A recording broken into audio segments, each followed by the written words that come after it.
Gostaria de pedir aos irmãos que abram as suas Bíblias. Nós vamos ler no Evangelho de Marcos, capítulo 10. Vamos ler do verso 17 ao verso 27.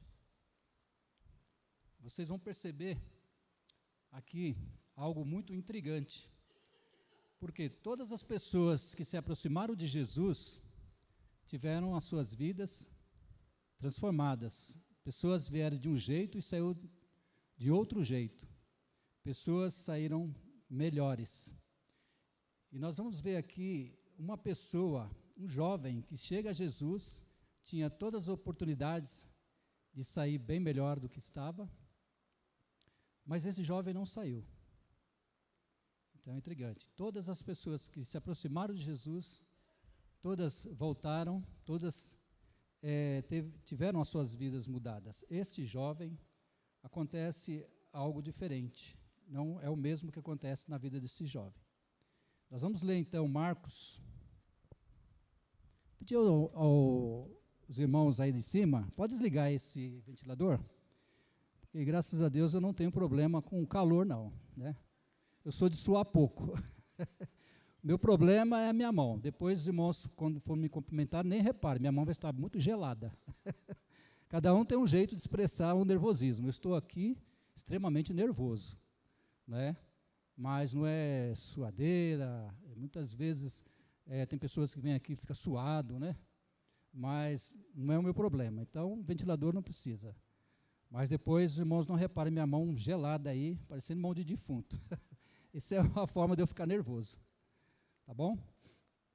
Mas vamos ler então Marcos 10, 17, versículo 17 ao 27. Vai falar sobre o jovem rico. Quando Jesus saiu, correu para ele um homem que se ajoelhou diante dele e lhe perguntou: Bom mestre, que farei para herdar a vida eterna? Jesus lhe perguntou: Por que me chamas bom? Ninguém é bom, senão um, que é Deus. Conheces os mandamentos? Não matarás, não adulterarás, não furtarás, não dirás falso testemunho, a ninguém enganarás, honra teu pai e tua mãe. Esse jovem disse, Ele, porém, lhe respondeu: Mestre, tudo isso tenho guardado desde a minha juventude. Olhando para ele, Jesus o amou. Preste bem atenção nisso. Jesus o amou. E disse-lhe: Uma coisa te falta. Vai, vende tudo o que tens e dá aos pobres, e terás um tesouro no céu. Depois vem e segue-me. Mas ele, abatido por essas palavras, retirou-se triste, porque possuía muitos bens. Então, olhando em redor, Jesus disse aos discípulos: Como é difícil para quem tem riquezas entrar no reino de Deus. Os discípulos admiraram-se com as suas palavras, mas Jesus voltou-lhes a falar: Filhos, como é difícil entrar no reino de Deus, né? Quem tem riquezas. É mais fácil um camelo passar pelo fundo de uma agulha do que um rico entrar no reino de Deus. Com isso, eles ficaram extremamente admirados, perguntando: Quem então pode ser salvo? Fixando neles o olhar, Jesus respondeu: Isso é impossível para os homens, mas não para Deus, pois para Deus tudo é possível. Essa passagem da Bíblia aqui, que retrata a vida do jovem, eu quero que você, irmão, amigo, que veio essa noite, se identifique, para ver se você não está vivendo como este jovem. Quem sabe você veio aqui hoje para ter um encontro com Jesus, mas pode acontecer duas coisas. Pode ser que você saia feliz, como nós falamos, né? Todas as pessoas que vieram a Jesus saíram de forma diferente, transformados. Este pelos relatos bíblicos, foi o único que chegou na presença de Jesus e saiu dessa forma, triste. Então, a nossa oração, nosso desejo é que você saia feliz. E para isso, você vai entender daquilo que o Senhor quer que você desfaça na sua vida, aquilo que você precisa deixar, né? É interessante no começo desse texto que esse jovem chega a Jesus com uma necessidade. Qual era a necessidade dele? Ele queria ter certeza de vida eterna. E o que ele pergunta para Jesus? O que eu tenho que fazer para entrar no reino dos céus, ou herdar o reino dos céus? E essa necessidade é a necessidade gritante de muitas pessoas ainda. Muitas pessoas não têm a certeza, quando partir dessa terra aqui, onde vai morar. Se no reino de Deus ou no reino das trevas. Né? Se podemos dizer morar no reino das trevas, né? Quando fala morar, então, mas assim, padecer, né, no reino das trevas, que é o inferno mesmo, né? Isso a palavra de Deus que afirma assim, quem tem Jesus tem a vida, quem não tem Jesus, a vida é eterna, quem não tem, não tem. Jesus, então, não tem vida eterna, então, mas sim morte eterna, que é inferno. Mas é interessante que esse jovem chega a Jesus e com essa necessidade. Mas como ele chega a Jesus? Bom mestre. É interessante que Jesus, de pronto, não responde à pergunta dele. Mas Jesus afirma para ele, fala assim, você me chama de bom? Bom só há um, que é Deus. É interessante, né? Por que Jesus, então, se recusa a ser chamado de bom? Se eu perguntar aqui para a igreja, Jesus é bom? Jesus é bom. Nós declaramos isso.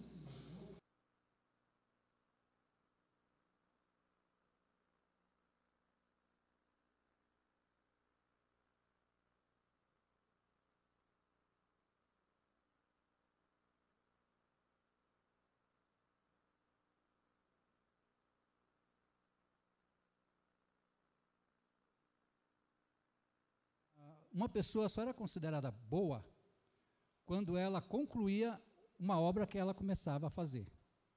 Você não é bom pelo seu começo ou pelo seu meio, mas será bom pelo final. Né? Isso, entre linhas aqui, a Bíblia não mostra, mas quem sabe Jesus estava se referindo à obra que ainda ele não tinha concluído, que Jesus ainda não tinha padecido na cruz, ainda não tinha havido sacrifício ainda na cruz. Então, a obra ainda não estava concluída. A gente não pode afirmar isso com certeza, mas pela uma cultura judaica, então Jesus poderia estar dizendo que ainda não era considerado bom por isso, embora ele era bom. Mas também a gente entende o seguinte, que quando Jesus deixa a glória do Pai e vem a essa terra, ele se despoja de tudo que ele era, né? A Bíblia fala assim que ele se humilhou, né?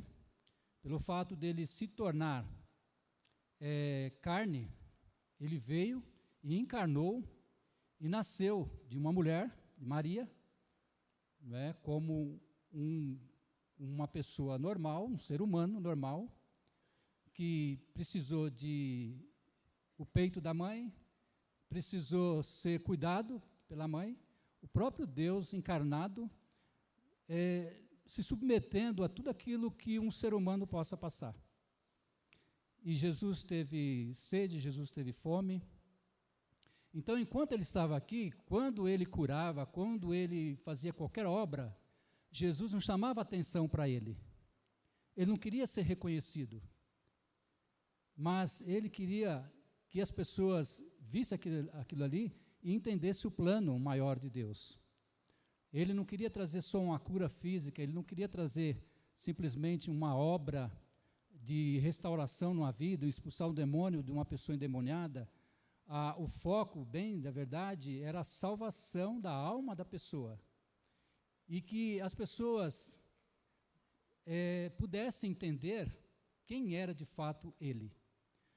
Mas quando esse jovem chega e fala, bom mestre, ele via em Jesus, não via em Jesus o Messias, aquele enviado de Deus, que traria salvação, mas ele via apenas como um mestre, uma pessoa ser chamada de mestre, lá na cultura judaica, era um grau bem elevado, não era qualquer um que era chamado de mestre. E Jesus é reconhecido por esse jovem como mestre. Mas não, esse jovem ainda não estava preparado para entender quem de fato era Jesus. Jesus não era apenas um bom mestre, mas Jesus era um Messias prometido de Deus, enviado a essa terra para morrer na cruz, para pagar pelos pecados. Então, entendo que Jesus, nesse instante, ele não queria glória para ele, e nem queria ser chamado de bom, mas que glorificasse ao Pai e que ele sim é bom.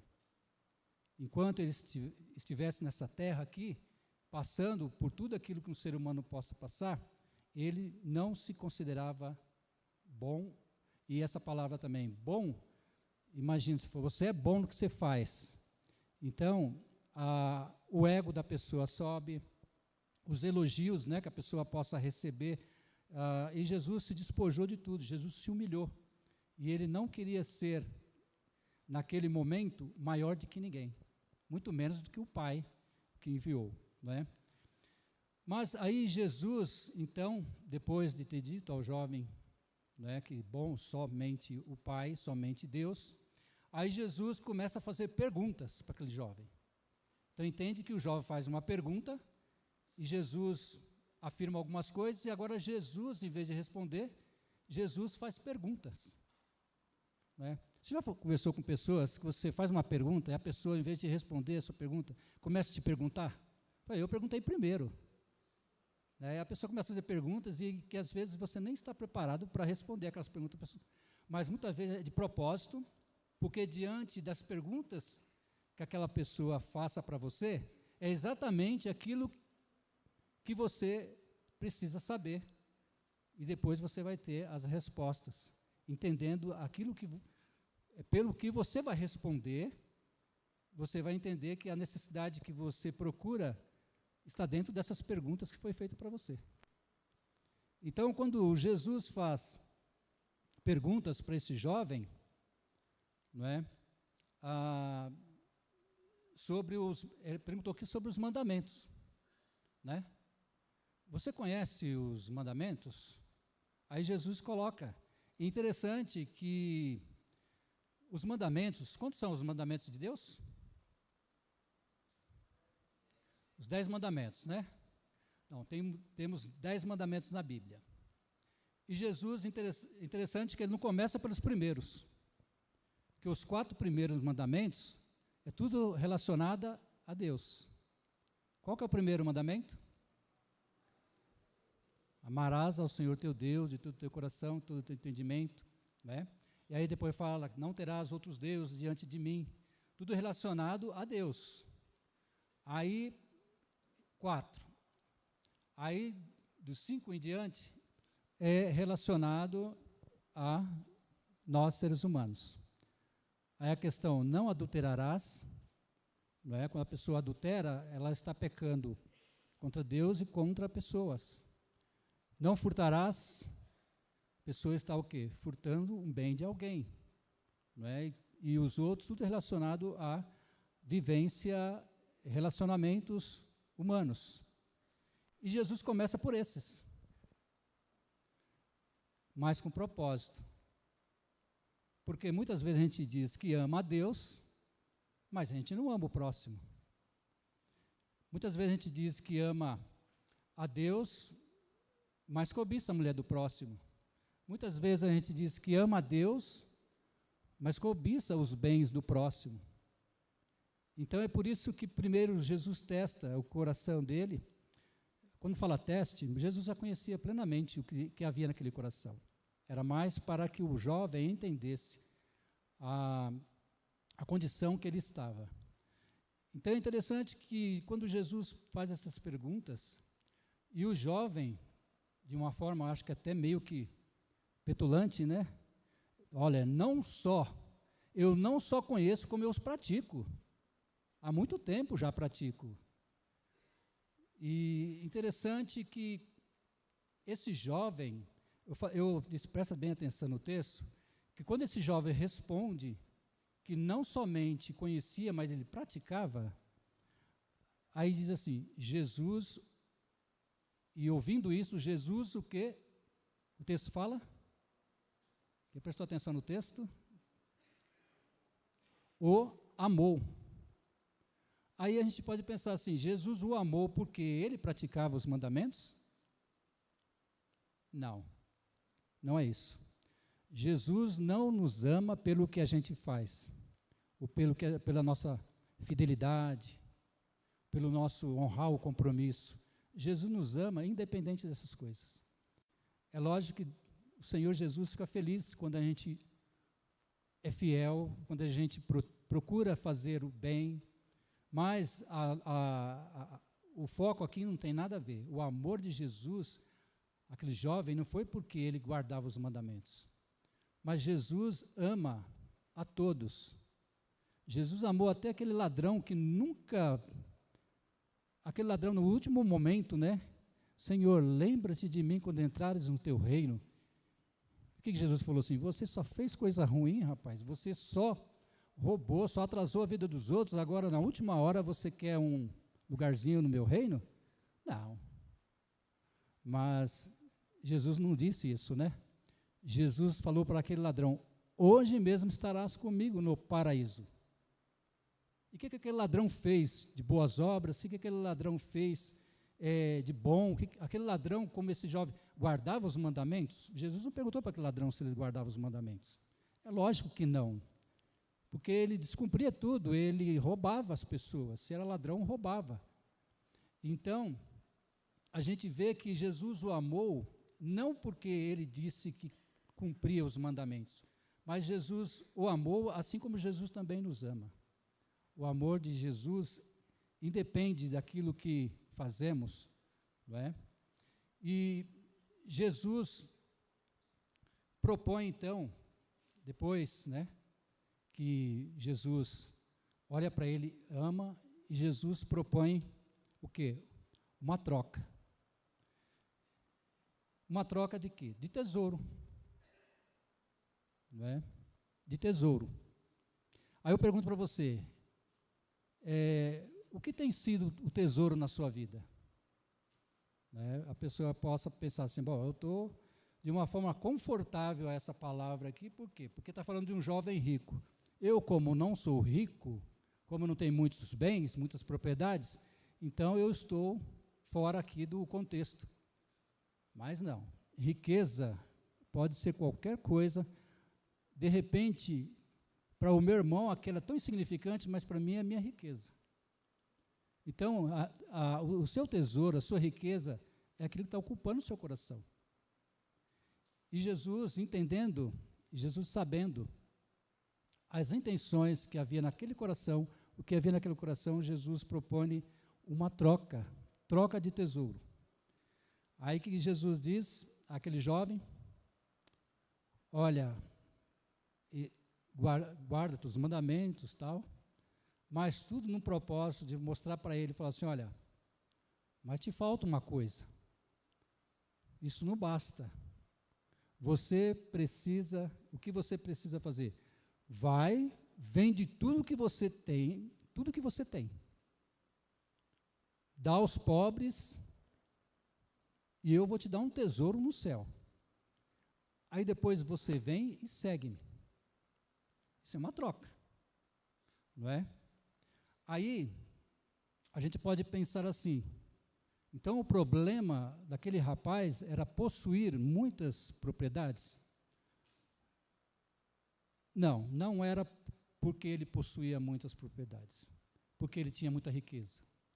O problema não é possuir coisas. O problema, preste bem atenção nisso, o problema não é possuir coisas. O problema maior é ser possuído pelas coisas. Os irmãos entenderam? O problema, então, não é possuir bens, riquezas. O problema é ser possuído por isso. E era exatamente o que acontecia na vida desse jovem, ele era possuído pelas coisas. E ele estava tão apegado a essas coisas que o texto mostra que quando Jesus fala para ele o que ele tem que fazer, aí ele pega, aí a Bíblia fala que ele sai da presença de Jesus, de que forma? Triste, cabisbaixo, né? Triste. Por que ele sai triste? Ele poderia pensar assim, tá bom, vai saber se é verdade mesmo que ele está falando aí, que vai ter um tesouro no céu. Certo que eu tenho meu tesouro aqui na terra, eu tenho muitas propriedades, né? Como um bom materialista falaria. Né? Não é isso que as pessoas que estão tão apegadas a dinheiro, às riquezas, eu já ouvi pessoas falar assim, o meu Deus é o meu dinheiro, é a minha conta bancária. Se eu não tiver o meu dinheiro, eu estou perdido. E muitas pessoas vivem nessa terra se apegando a coisas. E como eu disse, de repente não precisa ser muito não. Quem sabe aquele carrinho que você tem, que nem paga mais IPVA, como eu, né? Graças a Deus, tenho um carro que não paga mais IPVA. Estou brincando, né? Se Deus me conceder, eu pago IPVA com mau gosto. Se Deus me der um carro mais novo, eu vou ter que pagar um IPVA. Então, ele vai dar recurso também para pagar. Mas, enquanto isso, sou privilegiado que eu não pago mais IPVA. E quantos irmãos aqui, né, tem carros que não pagam mais IPVA? Isso é bênção. Não se preocupe. É uma preocupação a menos, né? Aí no começo do ano. Mas, o problema, então, desse jovem estava o quê? Em colocar o coração nas coisas e ser possuído pelas coisas. Então, quando Jesus, ali na presença de Jesus, Jesus oferece o maior tesouro. Quem é o nosso maior tesouro, igreja? Jesus, nós não temos dúvida disso. E você está disposto, então, a deixar tudo aquilo que você possa estar sendo preso por essas coisas, por Jesus? Aquele que tem a Jesus sabe, aquele que um dia creu no Senhor Jesus, recebeu a Jesus como seu tesouro maior, então não tem dificuldade. Então, às vezes, bate a tentação, né? Bate a tentação, às vezes, de querer possuir coisas, mas aí fala, Senhor, é da tua vontade? Aí logo o Espírito Santo, que nos dá a direção, né? Que é Ele que nos ensina, Ele dá a direção, o Espírito Santo que nós recebemos no dia que nós cremos no Senhor Jesus, nós fomos selados, hoje nós somos morada desse Espírito Santo, então vai dar clareza, vai dar luz para nós entendermos se aquilo é ou não é, se aquilo vai ser bênção ou não vai ser bênção, não é? Então, a bem da verdade, não vamos também criar esse negócio para assim, então vamos ficar aqui como estamos, né? Com um carrinho que não paga mais IPVA, então tá bom. Não é questão de, como nós falamos, não é questão de possuir coisas, mas não podemos ser possuídos pelas coisas. A bem da verdade, coisas, se fosse assim, lá em Mateus 6,33, que Jesus diz, buscai primeiro o reino de Deus e as demais coisas vos serão acrescentadas. As demais coisas pode ser uma riqueza. Quem sabe você está aqui nessa noite, né? Aí, de repente, amanhã, numa segunda-feira, você recebe um telefonema e fala assim, olha, tem uma herança aqui para você e tal, que você nem sabia, né? Não estou profetizando nada, viu, irmãos? Mas se acontecer, será uma bênção, não é?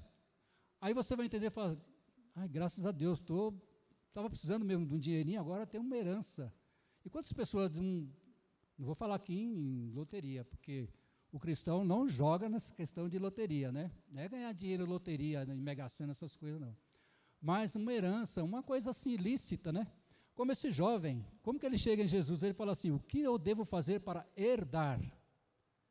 Pelo texto a gente começa a descobrir que este jovem, por ser jovem, acho que ele herdou alguma herança dos pai, avô, ele recebeu alguma herança. Então, acho que ele tinha essa mente assim de ganhar as coisas por herança. Então, de repente, quando Jesus fala dos mandamentos, ele fala, bom, opa, então estou dentro, né? E a gente, entre linhas, também vê, né? Um jovem não somente assim, olhando para as coisas materiais, mas ele queria algo eterno. Mas, por que ele queria? Porque ele sabe que ele também um dia vai partir, vai morrer. Falei, e aí? Então preciso saber. Mas quando confrontado o que ele tinha que fazer com que ele, aquilo que o possuía, que ele tinha que se despojar, ele então não teve coragem de fazer a troca. Então, e a gente entende o seguinte, irmãos, não é questão de ter as coisas, porque riquezas, porque nós vemos também no livro de Mateus o encontro de Jesus com Zaqueu. E Zaqueu também era rico. Jesus teve um encontro com Nicodemos. Nicodemos também era rico. E não mostra nessas passagens Jesus falando de dinheiro, Jesus falando de riquezas. Jesus não falou para Nicodemos, você tem que vender tudo que você tem e dar aos pobres. Não falou para Zaqueu, você tem que vender tudo e dar aos pobres. No caso de Zaqueu é interessante o texto. Jesus não falou nada dos bens dele. Jesus falou assim, hoje veio salvação a esta casa. Na casa o quê? De Zaqueu, na vida de Zaqueu. Né? E aí Zaqueu, com um coração tão grato pela salvação que recebeu, ele mesmo disse, o que eu tenho, vou repartir aos pobres. E se eu tenho roubado de alguém, eu vou restituir 4 vezes mais. Porque Zaqueu era cobrador de impostos. Né? Era cobrador de impostos. Ele era judeu, mas era funcionário romano.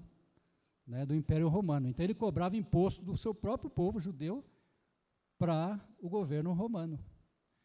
E ele mesmo disse isso. Então ele era um tipo lá, um cobrador de impostos, uma pessoa influente, importante. E aí eu, lendo assim, eu sempre penso, meu Deus, se todos os políticos do nosso país se convertessem a Cristo e dissessem, tudo que nós temos roubado, vamos restituir 4 vezes mais. Gente, ia sobrar dinheiro, hein? Mas assim, né? É a consciência daquele que creu e recebeu a Jesus como Senhor e Salvador. Todas as outras coisas, né? Como a Isabelle leu aqui o texto, todas essas coisas são insignificantes, que não têm mais importância para mim, não é? Estão aqui. E o Senhor promete acrescentar, né? Por isso que eu falo, se fosse problema, Jesus não falaria assim, e todas essas coisas vos serão acrescentadas. Ele quer acrescentar riqueza, ele quer acrescentar mais coisas na nossa vida. Mas, muitas vezes, o pouco que temos da riqueza que nós consideramos, já nos atrapalha de termos o quê? Uma vida com Ele. Então, para a gente aqui encerrar a palavra, né? Há um texto lá em Mateus 6:21 que diz, né? Onde estiver o teu tesouro, aí estará também o teu coração.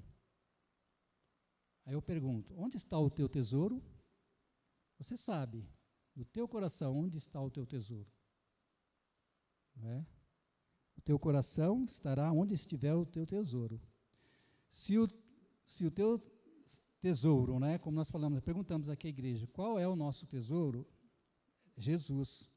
Então, o nosso coração estará em quê? Em Jesus.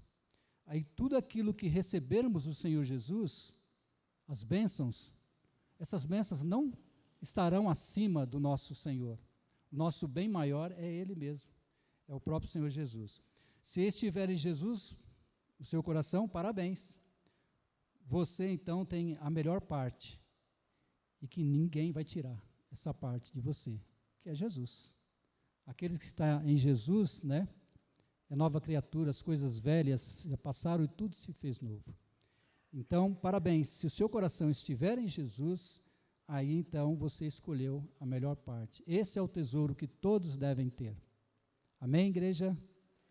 E se você ainda tem essa dúvida, você que está aqui nessa noite, tem essa dúvida, olha, Jesus não tem sido o meu tesouro. O meu tesouro é muitas outras coisas, mas não é Jesus. Então eu digo a você, não saia da presença dEle trocando. Fala, Senhor, eu não quero mais isso, eu quero o Senhor. Sabe uma coisa? Sabe o que eu fico feliz? A Bíblia fala, só que não fala mais nada a respeito desse jovem. Ele saiu da presença de Jesus. Mas uma coisa que me deixa assim esperançoso, é de quando estiver lá no céu, nós estivermos no céu, a gente pode encontrar esse jovem. Porque a Bíblia não fala como foi o fim desse jovem, quando ele morreu. Mas quem sabe, né, na vida, usufruindo até bem desses bens aqui, ele pôde cair a ficha, né? E de repente, depois, ele ter crido no Senhor Jesus. Então, essa é a esperança que nós temos. Mas não é garantido. Jesus nunca fala assim, não precisa crer hoje não precisa me aceitar hoje não, aceite amanhã. O amanhã não nos pertence. Nós não temos condições de ter ciência ou conhecimento de que, ou garantia de que amanhã nós vamos acordar. Então, é por isso que o convite de Jesus é para hoje. Então, se você não tem esse tesouro que é Jesus na sua vida, não saia da presença dele. Você veio diante de Jesus para saber, e ele está falando. Então, não saia da presença de Jesus como esse jovem triste, mas como muitos outros, né? A mulher samaritana, o próprio Zaqueu que nós falamos, né?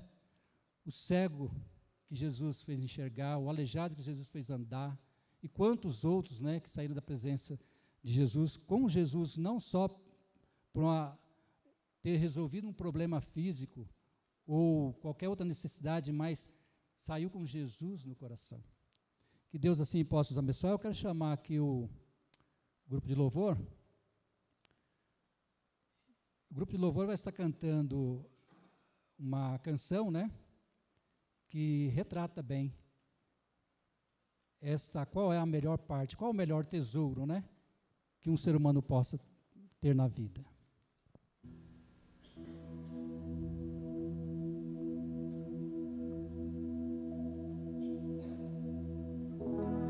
Precioso Jesus, aos teus pés aqui estou. Que eu poderia te oferecer por tudo que tu és,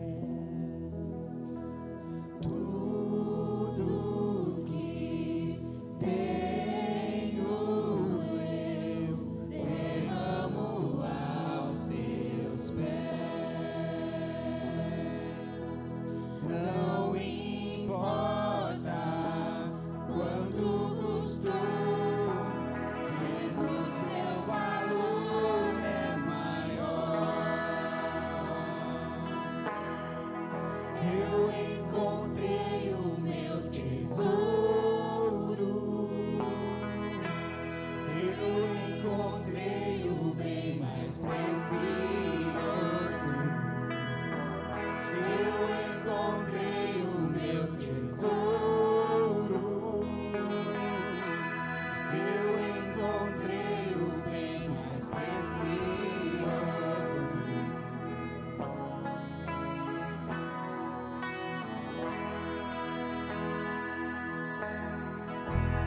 Precioso Jesus, eu amo o som da sua voz. Suas palavras são mais desejáveis que o mais doce mel. Tudo que tenho eu derramo aos seus pés. Não importa quanto custou,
Maria,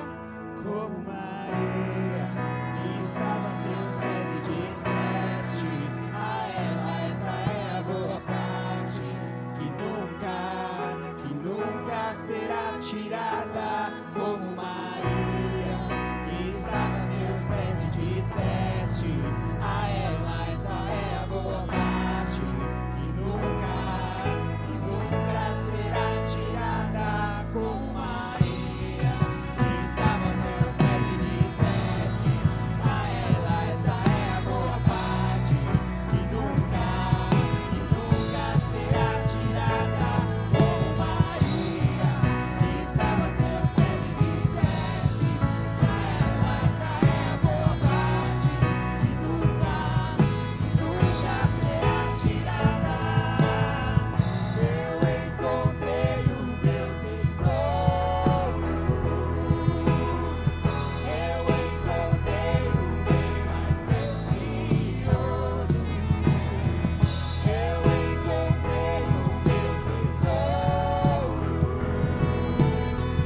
eu encontrei o bem mais precioso, e como Maria, que estava a seus pés e dissestes a essa é a boa parte, que nunca será tirada, como Maria, que estava a seus pés e dissestes a ela, essa é a boa parte, que nunca será tirada, como Maria, que estava a seus pés e dissestes a ela, essa é a boa parte, que nunca será tirada, como Maria, que estava a seus pés e dissestes a ela, essa é a boa parte, que nunca será tirada. Eu encontrei o meu tesouro, eu encontrei o bem mais precioso, eu encontrei o meu tesouro, eu encontrei o bem mais precioso.